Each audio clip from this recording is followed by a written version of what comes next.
Mais qu'est-ce que tu fous? Résonna sa voix dans la pièce. Elle se redressa brusquement, le cœur battant. Les jumeaux s'accrochèrent à elle, effrayés par la colère de leur père. Monsieur Lee, je peux vous expliquer. Commença-t-elle, mais il ne la laissa pas faire. La pluie tambourinait contre les fenêtres de la maison des Lee, dans le quartier de Gangnam à Séoul, créant une mélodie mélancolique qui résonnait dans les couloirs vides de la luxueuse résidence. L'arôme du café fraîchement moulu se mêlait à l'odeur onctueuse du jasmin qui imprégnait l'air, mais même cette fragrance délicate ne parvenait pas à masquer la tension qui planait sur la maison. Lee Min-joon observait la ville illuminée à travers la vitre de son bureau privé, ses doigts traçant distraitement une cicatrice à peine visible sur son front, rappel de l'accident qui avait emporté sa femme. À 34 ans, il ne correspondait pas au stéréotype du PDG coréen. Ses cheveux châtains foncés étaient coupés avec désinvolture, légèrement ébouriffés, comme s'il y passait la main lorsqu'il était pensif. Ses yeux, d'un vert inhabituel hérité de sa grand-mère américaine, exprimaient une profonde mélancolie qui contrastait avec sa posture toujours droite. Il était beau, et une petite cicatrice au menton lui donnait un air plus humain que les cadres distingués de sa classe sociale.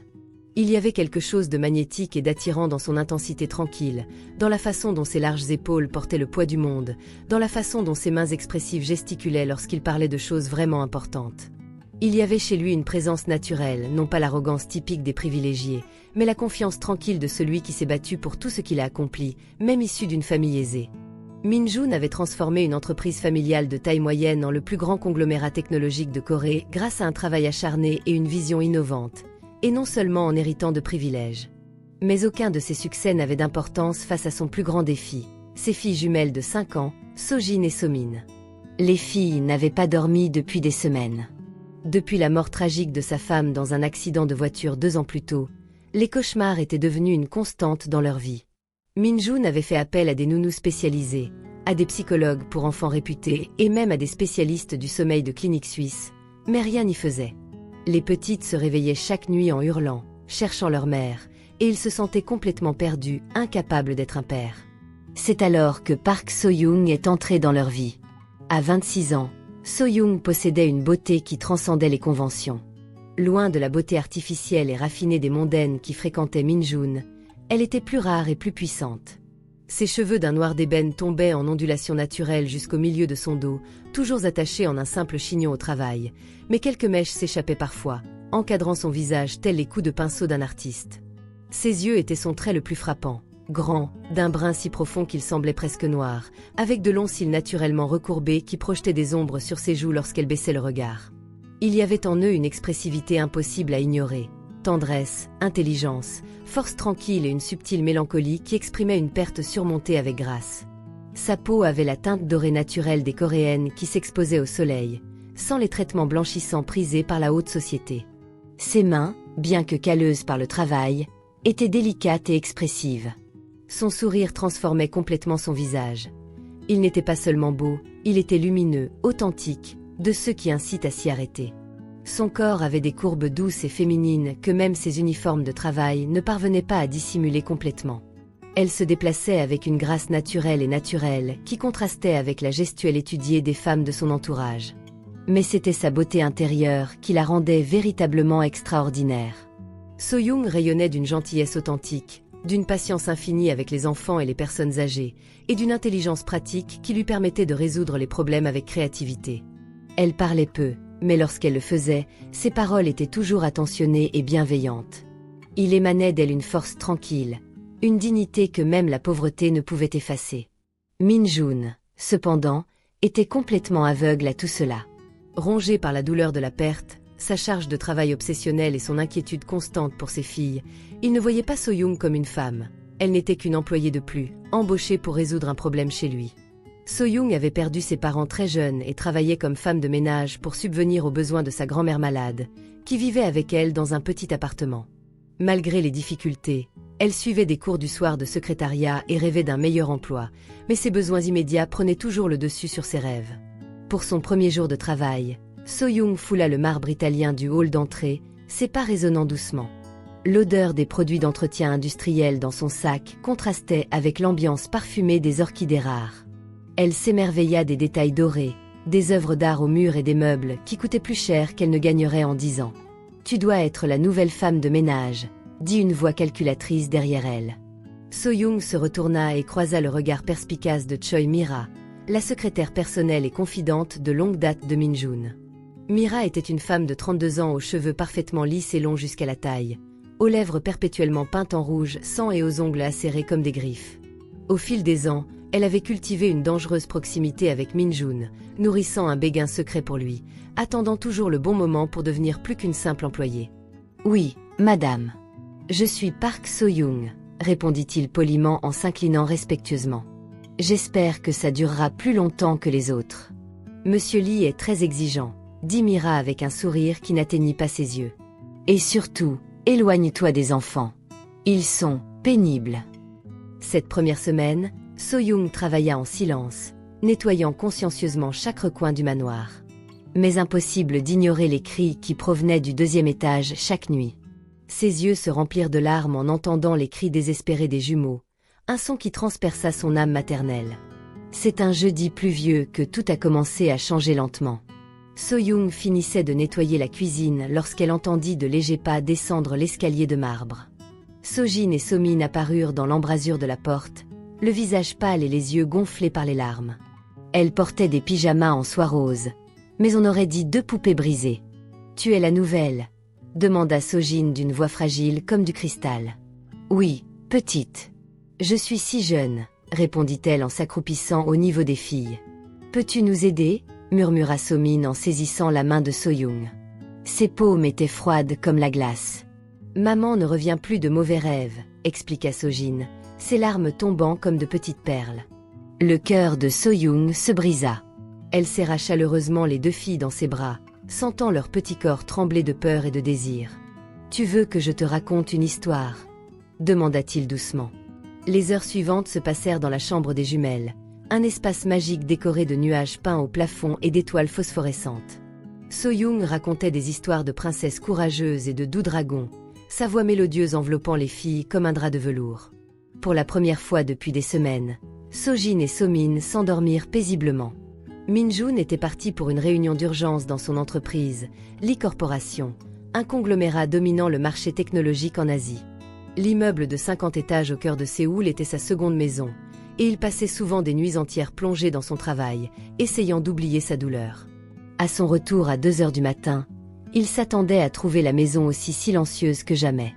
Mais en montant les escaliers, il remarqua quelque chose de différent. Il n'y avait ni cris, ni pleurs. Il y avait la paix. Intrigué, il se dirigea vers la chambre des jumelles et ouvrit doucement la porte. Ce spectacle fit bondir son cœur. So-young était assise par terre entre les 2 lits, la tête appuyée contre le mur, profondément endormie d'épuisement. So-jin et So-min étaient dans leur lit, respirant calmement et régulièrement, un sourire serein aux lèvres. C'était la première fois depuis des mois que Min-jun voyait ses filles dormir paisiblement. Il observa So-young pendant de longues minutes. Même en dormant par terre dans une position inconfortable, quelque chose le touchait, non pas la passion, mais une profonde gratitude. Pour la première fois, quelqu'un avait réussi à apaiser ses filles. Avec précaution, il la recouvrit d'une douce couverture et quitta la pièce, plongé dans ses pensées. Le lendemain matin, So-young se réveilla en sursaut en réalisant où elle se trouvait. Le soleil matinal filtrait à travers les rideaux de soie, teintant tout d'une couleur dorée. Les jumelles s'étaient déjà réveillées et jouaient tranquillement, leur rire cristallin emplissant la pièce. Les jours suivants établirent une nouvelle routine. Les jumeaux commencèrent à dormir régulièrement, et So-young s'intégra à leur routine nocturne. Elle inventa des histoires sur les jardins secrets de l'île de Jeju, où les cerisiers en fleurs dansaient au vent, et sur les palais enchantés de Gyeongju, où d'anciennes princesses protégeaient les trésors de l'amour éternel. Min-jun, de son côté, observait les changements chez ses filles avec une gratitude silencieuse. Petit à petit, sans s'en rendre compte, il rentrait plus tôt à la maison, juste pour voir ses filles heureuses. C'est un mardi, 3 mois après l'arrivée de So-young, que la routine a été radicalement interrompue. Min-jun a dû se rendre à Tokyo pour une réunion d'urgence de 3 jours. Avant de partir, il a informé So-young de la routine des filles, mais lui a demandé de s'en tenir à ses tâches ménagères habituelles.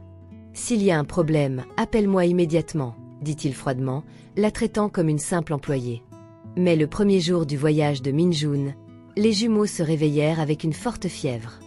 Sojin avait 39 degrés Celsius et So-min vomissait sans cesse.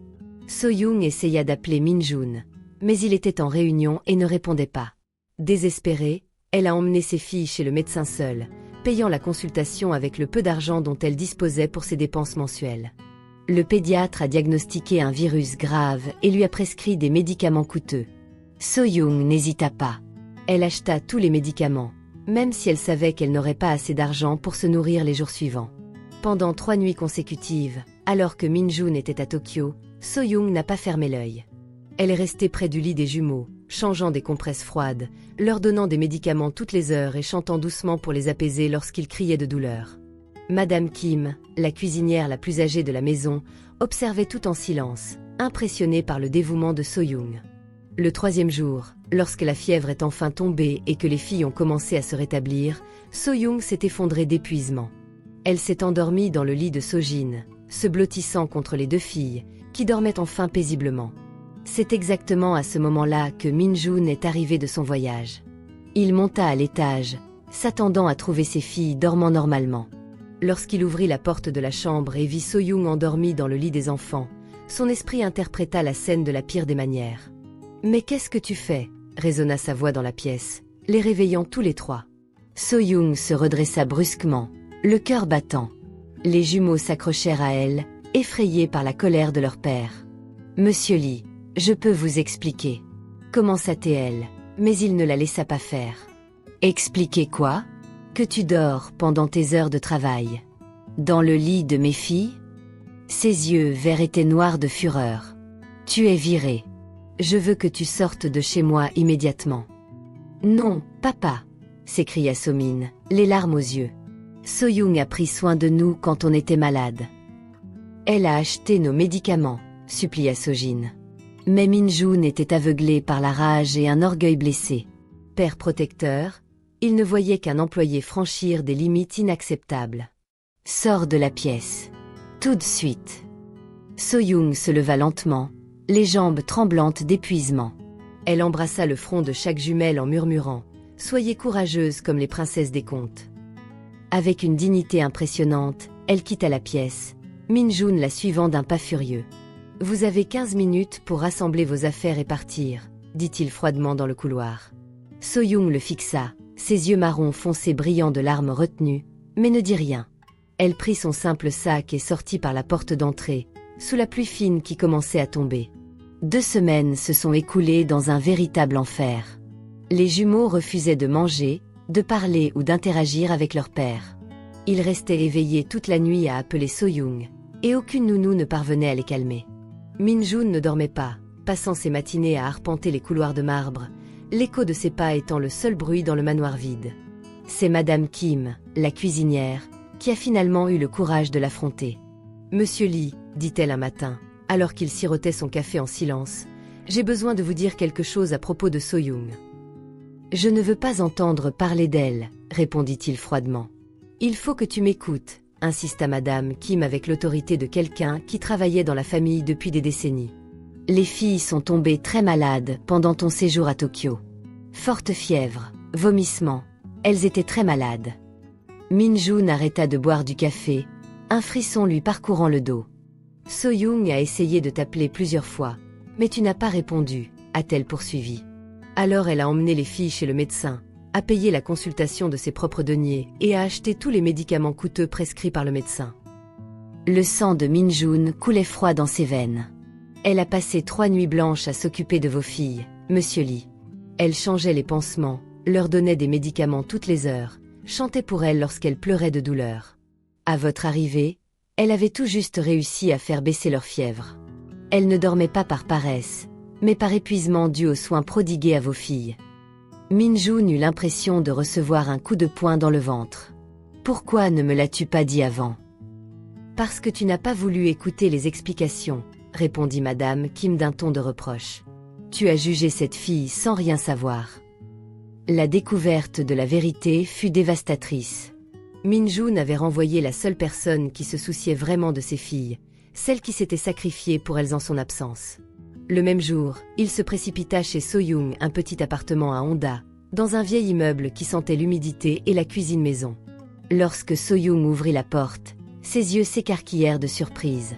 Elle était plus mince, avec des cernes sous les yeux, visiblement en souffrance. « Sœur Lee. J'ai besoin de te parler, dit-il, essoufflé. S'il te plaît. » L'appartement était minuscule mais impeccablement propre. Des photos de famille étaient accrochées au mur, des fleurs artificielles étaient disposées dans de simples vases, et l'odeur réconfortante de la soupe au kimchi flottait dans l'air. Sur le petit canapé, une femme âgée, la grand-mère de So-young, dormait paisiblement. « Son état a empiré depuis mon départ », expliqua doucement So-young en étendant la couverture sur la vieille dame. « J'ai perdu mon travail, et maintenant je dois m'occuper d'elle à plein temps. » Min-joon se sentait encore plus faible. So-young avait perdu non seulement son emploi, mais aussi sa stabilité financière pour s'occuper de sa grand-mère malade. « Si jeune, j'ai fait une terrible erreur, » admit-il d'une voix brisée. « Madame Kim m'a dit la vérité. Tu n'as pas dormi par paresse.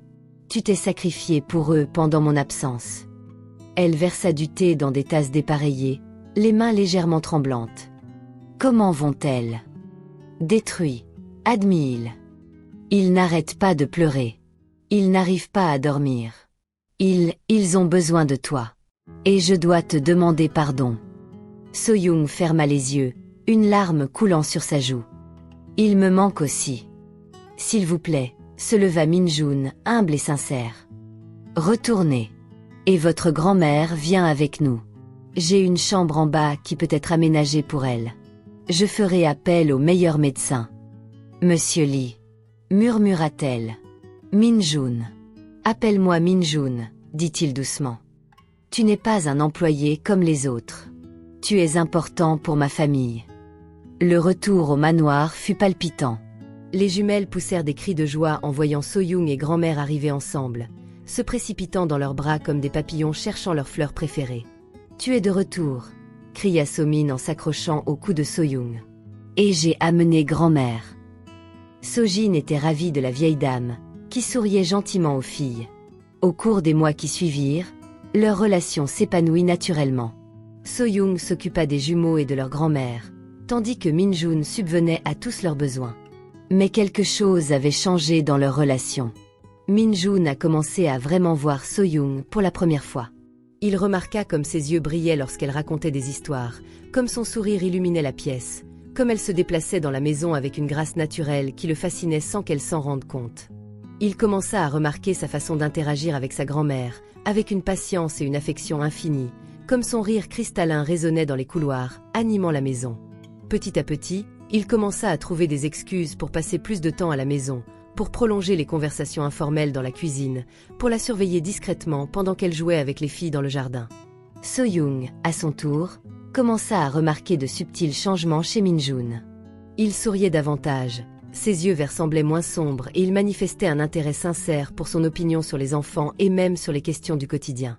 Par une nuit d'automne, 3 mois après le retour de So-young, Min-joon rentra tard d'un voyage professionnel.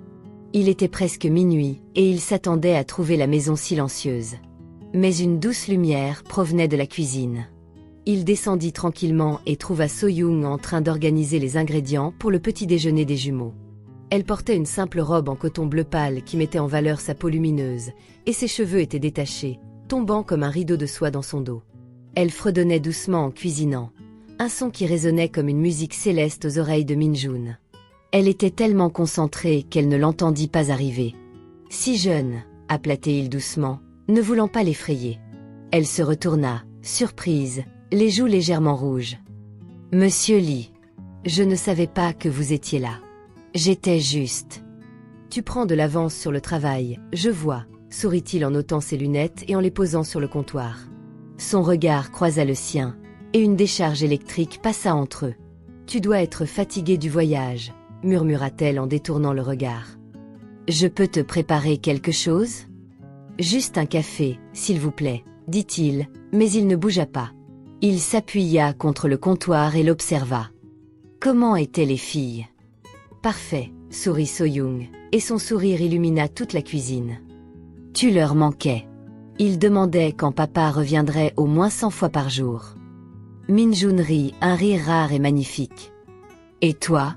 Je t'ai manqué ? La question flottait dans l'air comme un parfum. So-young se figea, la tasse de café tremblant légèrement dans ses mains.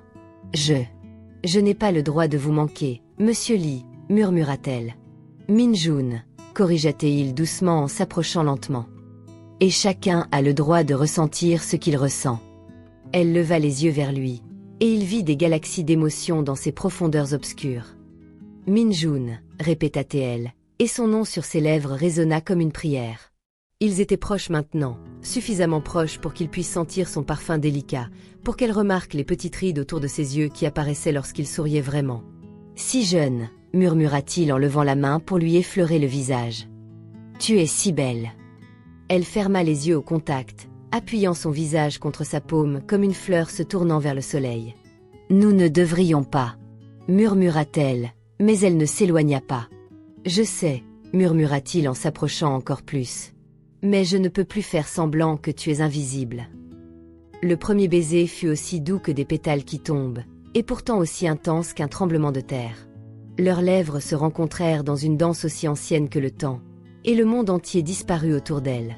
So-young eut l'impression de voler, son parfum masculin enveloppant ses sens. Lorsqu'ils se séparèrent, ils respiraient tous deux bruyamment. Cela change tout, murmura-t-il contre ses lèvres. Tout, acquiesça-t-elle, perdue dans ses yeux verts. Ils s'embrassèrent à nouveau, cette fois avec plus d'ardeur, plus de passion. Ses mains se perdirent dans ses cheveux soyeux, tandis qu'elle sentait son cœur s'emballer contre son torse masculin. C'était comme si l'univers entier avait conspiré pour cet instant. « Viens avec moi », murmura-t-il en entrelaçant ses doigts avec les siens. La nuit qu'ils passèrent ensemble fut une révélation. Min-jun découvrit que So-young était encore plus belle, sa peau telle une porcelaine lumineuse, son corps sculpté comme une déesse. Elle découvrit que sous les costumes formels se cachait un homme passionné, doux et pourtant ardent, qui la traitait comme si elle était faite de cristal précieux. Ils firent l'amour comme si le monde s'écroulait, puis s'endormirent, enlacés, telles deux âmes ayant enfin trouvé leur foyer. Cette nuit-là, pour la première fois depuis la mort de sa femme, Min-jun se sentit revivre. À partir de cette nuit-là, dès qu'ils étaient seuls à la maison, l'attirance était irrésistible. Des rencontres secrètes dans la cuisine après le coucher du soleil, des baisers volés dans les couloirs déserts, des nuits entières perdues dans les bras l'une de l'autre. Min-jun était tombé follement amoureux de celle qu'il croyait n'être qu'une employée, et So-young vivait chaque jour comme dans un rêve. À partir de cette nuit-là, dès que la maison était calme et que tout le monde dormait, Min-jun et So-young se retrouvaient. Parfois dans la cuisine, parfois dans son bureau, parfois simplement en se promenant dans le jardin sous les étoiles. C'étaient des moments précieux et volés, jalonnés de conversations intimes, de douces caresses et de baisers de plus en plus passionnés. Ils se sont découverts, lui découvrant les rêves qu'elle avait mis de côté, elle découvrant l'homme doux et vulnérable derrière la façade d'un PDG prospère. Ces nuits secrètes sont devenues leur refuge, l'endroit où ils pouvaient simplement être Min-jun et So-young, pas le patron et l'employé, pas le veuf et l'aidant, juste un homme et une femme tombant profondément amoureux. Mais Mira observait ce changement subtil avec un regard de plus en plus venimeux. Elle avait passé des années à bâtir une relation de confiance avec Min-jun, espérant toujours qu'il la verrait comme plus qu'une simple employée. Et maintenant, une simple femme de ménage accomplissait quelque chose qu'elle n'avait jamais accompli auparavant, conquérir le cœur de Min-jun. Mira a décidé qu'il était temps d'agir. Elle a commencé subtilement, semant le doute dans l'esprit de Min-jun pendant le travail. « Min-jun, dit-elle un après-midi, feignant l'inquiétude. Ne trouves-tu pas étrange que So-young ait pris possession de ta maison ? D'abord elle-même, puis sa grand-mère. Quelle sera la prochaine étape ? Elle n'a rien pris, répondit Min-jun, mais Mira continua. Bien sûr que non, ce n'était pas ce que je voulais dire, corrigea-t-elle rapidement. C'est juste que, eh bien, tu connais son histoire ? Vraiment ? Pendant ce temps, Mira mettait en œuvre un plan plus élaboré. Elle engageait un homme se faisant passer pour l'ex-petit ami de So-young et commençait une série de pièges cruels. L'homme appelait à la maison dès que Min-jun était présente, demandant à parler à So-young de questions personnelles importantes. Mira utilisait également de faux SMS et emails, faisant croire que So-young était en contact avec d'autres hommes pour discuter d'argent et d'opportunités. Un jour, elle a accidentellement laissé un de ses faux messages ouverts sur l'ordinateur du bureau lorsque Min-jun est passé. Le message disait « So-young, comment vont les choses chez l'homme riche ? As-tu réussi à gagner sa confiance ? Souviens-toi de notre plan, d'abord le cœur, ensuite le portefeuille. » Min-jun lut le message et eut l'impression d'avoir reçu un coup de poing dans le ventre.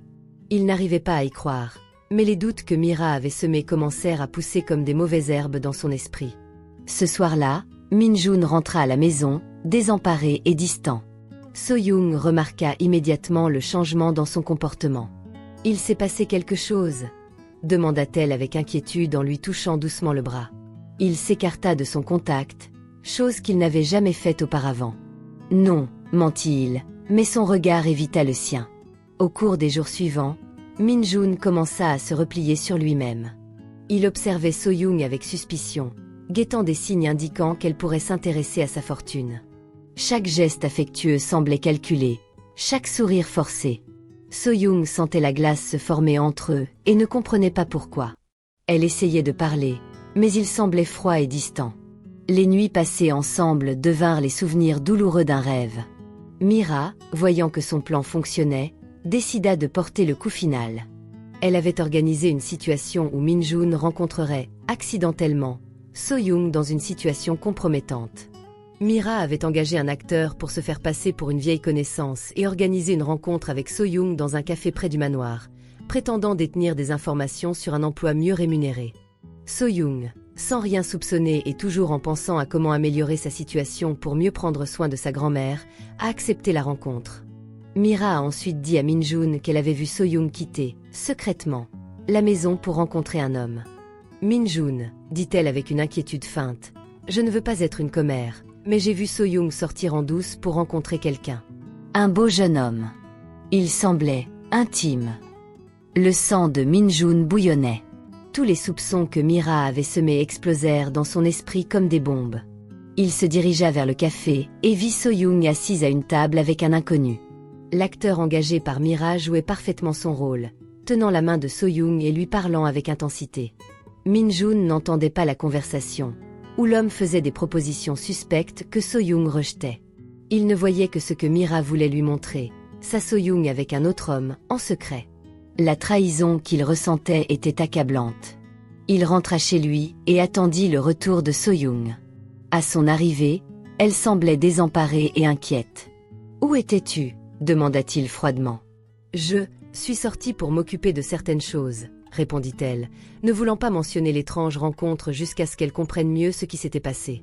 L'hésitation de So-young fut la goutte d'eau qui fit déborder le vase pour Min-jun, qui était déjà empoisonné par les manipulations de Mira. « Quel genre de choses » insista-t-il, la voix chargée d'accusation. « Min-jun, pourquoi m'interroges-tu comme ça » demanda-t-elle, confuse et blessée. « Parce que je sais où tu étais. »« Et avec qui » explosa-t-il, toute sa douleur et sa méfiance explosant. « Je t'ai vu au café avec cet homme. » Les yeux de So-young s'écarquillèrent. « Tu m'as suivi. »« Je n'avais pas besoin de te suivre.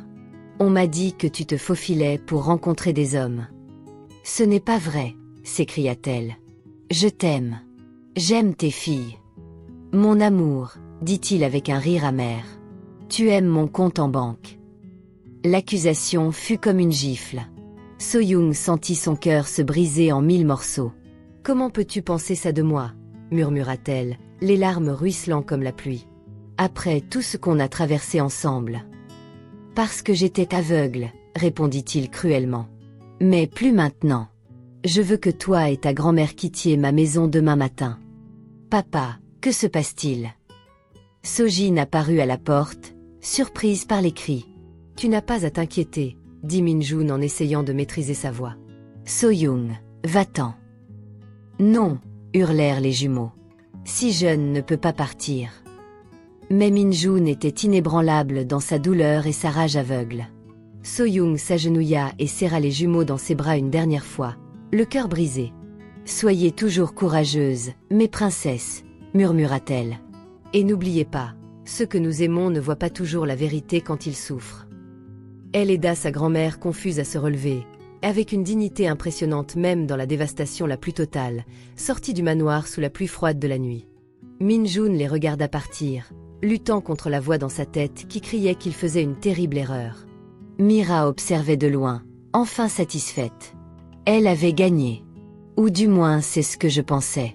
2 mois se sont écoulés et So-young travaillait comme femme de ménage de nuit dans un immeuble de bureau lorsqu'elle a commencé à se sentir bizarre. Elle ressentait constamment des nausées, des vertiges et un épuisement qui dépassaient la fatigue physique d'un travail acharné. Au début, elle attribuait tout cela au stress et à une mauvaise alimentation. Elle survivait avec un seul repas par jour pour payer les médicaments de sa grand-mère. C'est lors d'une matinée particulièrement difficile, alors qu'elle s'évanouissait dans la salle de bain de l'immeuble où elle travaillait, qu'un collègue a insisté pour l'emmener à l'hôpital. « Je pense que c'est juste de la fatigue », protesta faiblement So-young, mais la femme ne l'écouta pas. Min-joon était dans son entreprise lorsqu'il a reçu un appel qui lui a glacé le sang. « Monsieur Lee, ici l'hôpital national de Séoul. Mademoiselle Park So-young vous a indiqué comme contact d'urgence. Elle s'est évanouie. » Min-joon n'entendit pas la suite. Il se précipita à l'hôpital comme un possédé, le cœur battant si fort qu'il en souffrait. Malgré tout ce qui s'était passé entre eux, l'idée que So-young soit blessé le terrifiait.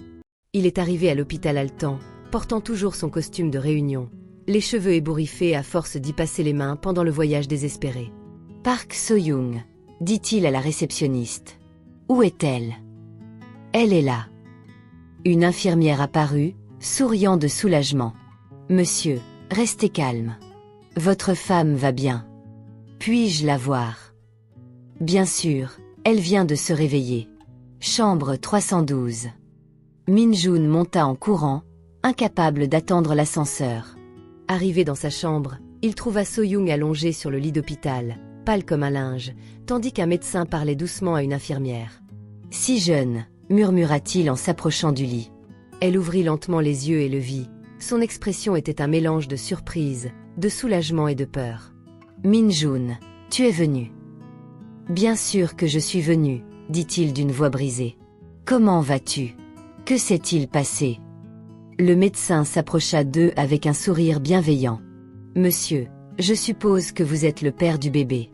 J'ai de bonnes nouvelles, la mère et le bébé se portent bien. »« Bébé ?» répéta Min-joon, tandis que le monde tournait autour de lui. « Votre partenaire est enceinte d'environ 9 semaines, » a expliqué le médecin.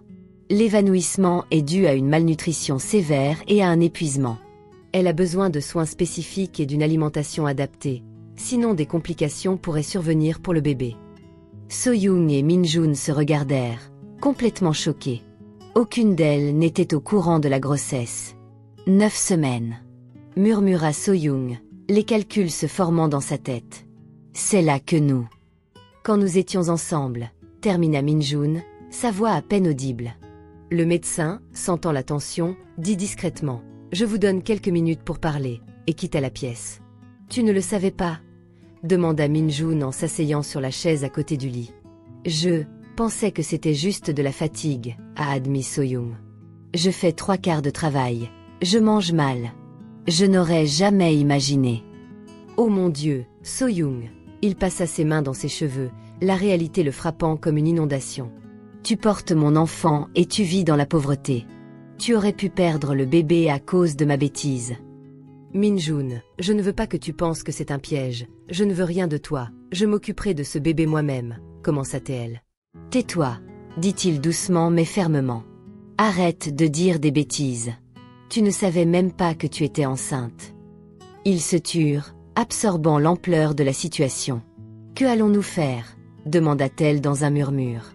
D'abord, tu vas rentrer chez toi. Chez moi, dit-il avec détermination. Tu ne passeras pas un jour de plus à vivre comme ça, pas avec mon enfant. Ce n'est pas si simple. Oui, c'est vrai, l'interrompit-il en lui prenant la main. J'ai commis de terribles erreurs, So-young. J'ai cru à des mensonges, j'ai laissé la méfiance détruire ce que nous avions. Mais ceci, il regarda son ventre, ceci est mon enfant. Et tu es la mère de mon enfant. Cela change tout. Tu ne m'aimes plus, dit-elle d'une voix brisée. Tu penses que je suis une menteuse, une preneur.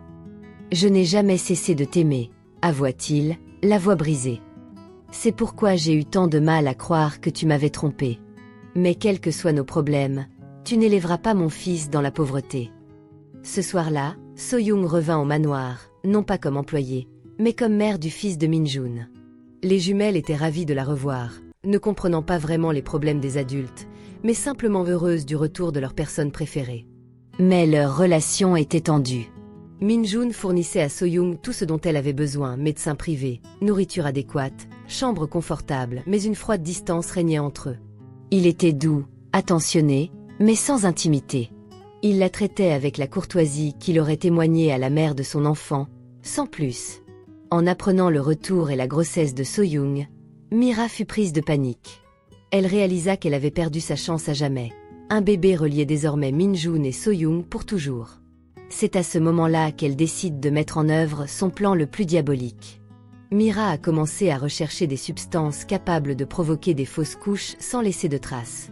Elle prévoyait de contaminer la nourriture et les boissons de So-young, faisant ainsi croire à une fausse couche causée par le stress.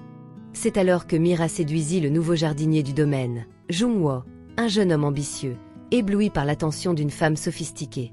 Elle le convainquit d'ajouter des substances dangereuses aux vitamines prénatales de So-young. « C'est juste un complément naturel », mentit-elle à Jung-woo. « Min-jun m'a demandé de m'en occuper discrètement. Il veut qu'elle perde du poids pendant sa grossesse. » Le jeune homme innocent a cru et a fait exactement ce que Mira lui a demandé.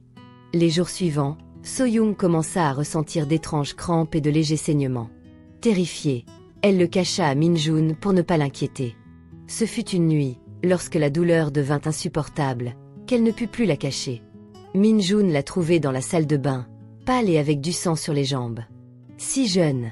cria-t-il en la prenant dans ses bras. « Que se passe-t-il ?»« Je crois que je suis en train de perdre le bébé !» s'écria-t-elle en s'accrochant désespérément à lui. La course vers l'hôpital fut atroce. Min-jun conduisait comme un fou, parlant sans arrêt pour maintenir So-young consciente. « Tiens bon !» répéta-t-il. « Notre bébé est fort. Tu es fort. » À l'hôpital, tandis que So-young était emmené aux urgences, Min-jun se tenait dans le couloir, tel un animal en cage. Pour la première fois depuis l'accident de sa femme, il priait. Après ce qui semblait être des heures, le médecin est apparu. « Monsieur Lee, le bébé va bien. » Il s'agissait d'une menace de fausse couche causée par une intoxication alimentaire. Nous avons réussi à stabiliser l'état de santé, mais elle a besoin d'un repos complet. L'ivresse. Min-jun fronça les sourcils. Comment? Nous avons trouvé des traces de substances non identifiées dans son sang. Quelqu'un a peut-être mis quelque chose dans sa nourriture ou sa boisson. La fureur qui s'empara de Min-jun était meurtrière. Quelqu'un avait tenté de tuer son fils. Et il savait exactement qui. Cette même nuit, il a confronté Mira chez elle. « Où sont les substances que tu as données à Jung-woo pour mettre dans les vitamines de So-young » demanda-t-il froidement. Mira pâlit. « Je ne sais pas de quoi tu parles. »« Jung-woo a tout avoué quand je l'ai menacé de poursuite, » mentit Min-jun avec légèreté. « Il m'a dit exactement ce que tu lui avais demandé de faire. » Réalisant qu'elle avait été découverte, Mira perdit complètement son sang-froid. « Elle ne te mérite pas !» cria-t-il, son masque tombant enfin. « Je suis à tes côtés depuis des années. Je t'aime vraiment. »« Vous avez essayé de tuer mon fils, » dit-il avec un calme mortel. « Vous êtes un psychopathe. Ce fils va te ruiner la vie. Cette garce t'a piégé avec une grossesse. Je peux te garantir que ce fils n'est pas celui de cet acteur. » dit-elle furieusement, sans réfléchir à ce que je disais. « Acteur !»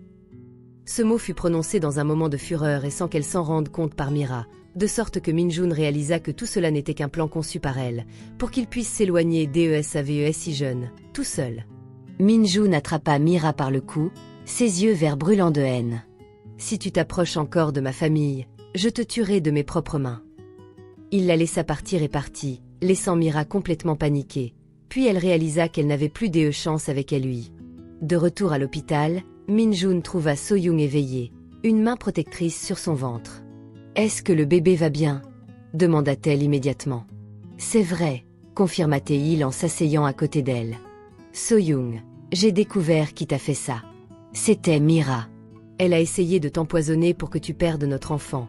Et c'est aussi elle qui t'a arrangé avec cet homme pour que je croie qu'il était ton amant. » So-young ferma les yeux, les larmes coulant silencieusement. « Pourquoi ? » « Parce qu'elle me veut pour elle, » expliqua Min-jun. « Et parce qu'elle sait que tu es la seule femme que j'aimerais vraiment. » Min-jun. murmura-t-elle. Je t'aime, dit-il simplement en lui tenant la main. Il m'a fallu du temps pour l'admettre, encore plus longtemps pour le reconnaître, mais je t'aime plus que je n'aurais jamais cru possible d'aimer qui que ce soit. Je t'aime pour la femme incroyable que tu es, la mère de mes filles, la mère de mon fils qui va naître. Je t'aime aussi, murmura-t-elle. Même après tout ce qui s'est passé, même avec toute cette douleur, je n'ai jamais pu cesser de t'aimer. Ils se sont embrassés là, sur le lit d'hôpital, un baiser salé de larmes, désespéré de désir, plein de pardon et de promesses de recommencer. 6 mois plus tard, So-young était radieuse à son 8e mois de grossesse. Son ventre rond était constamment caressé par les jumeaux, ravis de l'arrivée de leur petit frère. Min-jun la traitait comme une reine, prenant soin de chaque détail, de chaque besoin. Par une nuit étoilée dans le jardin du manoir, Min-jun s'agenouilla devant So-young. La première fois, je ne savais pas comment te mettre en valeur à sa juste valeur, dit-il en sortant une magnifique bague de son écrin de velours. Cette fois, je te demande en mariage après avoir été absolument certain que tu es mon âme sœur, ma compagne idéale, l'amour de ma vie et la mère de mes enfants. Cette fois, sourit So-young, les larmes aux yeux, je l'accepte en sachant exactement qui nous sommes ensemble, une vraie famille. Le mariage s'est déroulé dans l'intimité du jardin de cerisiers en fleurs du domaine. So-young portait une robe spécialement conçue pour sa grossesse, rayonnante de bonheur. Min-jun l'attendait sous une arche de fleurs blanches, ses yeux verts brillants d'amour pur. Les jumelles étaient les demoiselles d'honneur, dispersant des pétales de rose tout au long du chemin, tandis que la grand-mère de So-young, Lucie dans ce jour spécial, regardait depuis le premier rang avec un sourire fier. 3 ans plus tard, ils étaient assis dans le même jardin, regardant leur fille, y compris maintenant Ji-hoon, âgée de 2 ans, qui courait parmi les cerisiers avec ses sœurs aînées jouer parmi les fleurs. So-young, à nouveau enceinte, cette fois d'une fille, se reposait sur les genoux de Min-jun. « Raconte-nous encore notre histoire, maman, dit So-jin, maintenant âgée de 8 ans. « Quelle partie ?» demanda So-young en souriant. « La partie où vous avez failli vous perdre à cause de la méchante sorcière, dit So-min avec le sérieux d'un enfant qui comprend plus qu'il ne devrait. » Min-jun et So-young échangèrent un regard entendu. « Cette partie de l'histoire nous apprend quelque chose de très important, explique So-young. Le véritable amour a parfois besoin de traverser les tempêtes pour devenir plus fort. Et ça vaut toujours la peine de se battre pour les gens que nous aimons, a ajouté Min-jun en embrassant le haut de la tête de sa femme. La grand-mère, assise dans son fauteuil roulant à côté d'eux, sourit avec une clarté momentanée. L'amour qui survit au mensonge et à la trahison est l'amour qui dure pour toujours. Alors que le soleil se couchait sur Séoul cet après-midi doré, une vraie famille construite non seulement par le sang, mais par le choix, le pardon et l'amour inconditionnel se préparait pour une autre nuit d'histoire, de rires et de rêves paisibles. Pendant ce temps, Mira vivait seule dans un petit appartement dans une autre ville, exerçant un emploi ordinaire, hantée par les fantômes de son propre mal. Elle avait tout perdu, son travail, sa proximité avec Min-jun, son amour-propre au nom d'une obsession qui la consumait totalement. Et ainsi, prouvant que parfois la vie nous donne une seconde chance quand nous la méritons et savons l'apprécier, une pauvre femme de ménage et un PDG millionnaire ont écrit une histoire d'amour qui est devenue une légende parmi ceux qui croient que le véritable amour trouve toujours un moyen de triompher. Dans le jardin des cœurs blessés, seul le véritable amour a le pouvoir de faire fleurir de nouvelles fleurs à partir des cicatrices. Fin. N'oubliez pas de vous abonner à cette chaîne pour être au courant des nouvelles histoires. Laissez un commentaire sur l'endroit où vous nous écoutez et partagez cette histoire pour que plus de gens puissent soupirer d'amour. À la prochaine fois.